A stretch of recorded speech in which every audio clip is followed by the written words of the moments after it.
आता एक breaking news समोर येते। सांगलीमधून सांगली लोकसभेचा दाखला देत भाजपच्या बाळा भेगडेंनी मावळ विधानसभेमध्ये आता बंडखोरीचे संकेत दिलेत। स्थानिक कार्यकर्त्यांच्या विरोधात जाऊन पक्षाने निर्णय घेतला तर काय होतं हे सांगलीकरांनी दाखवून दिलंय, असं सुद्धा बाळा भेगडेंनी म्हटलंय।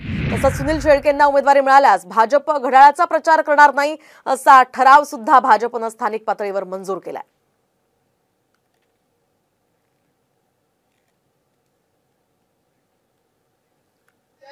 जर त्या ठिकाणच्या कार्यकर्त्यांच्या विरोधात घेतला गेला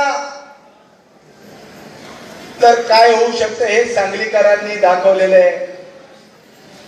म्हणून महायुतीमध्ये मावळच्या जागेचा आणि मावळ हा भारतीय जनता पक्षाचा कालही बालेकिल्ला होता, आजही बालेकिल्ला आहे आणि उद्या देखील मावळमध्ये भाजपचा बालेकिल्ला असणार आहे।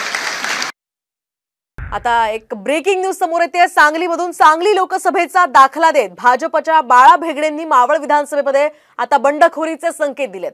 स्थानिक कार्यकर्त्यांच्या विरोधात जाऊन पक्षाने निर्णय घेतला तर काय होतं हे सांगलीकरांनी दाखवून दिलंय, असं सुद्धा बाळा भेगडेंनी म्हटलंय। तसंच सुनील शेळकेंना उमेदवारी मिळाल्यास भाजप घड्याळाचा प्रचार करणार नाही असा ठराव सुद्धा भाजपनं स्थानिक पातळीवर मंजूर केलाय।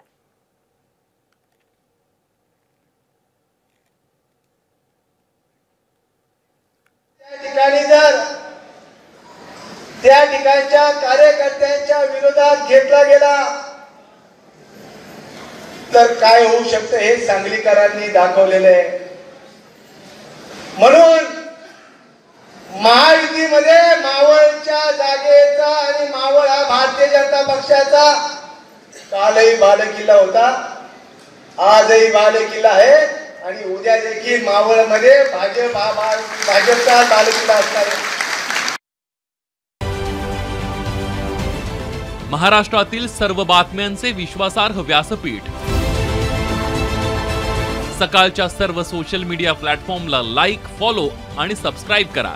तसंच सर्व नोटिफिकेशनसाठी बेल आयकॉन प्रेस करायला विसरू नका।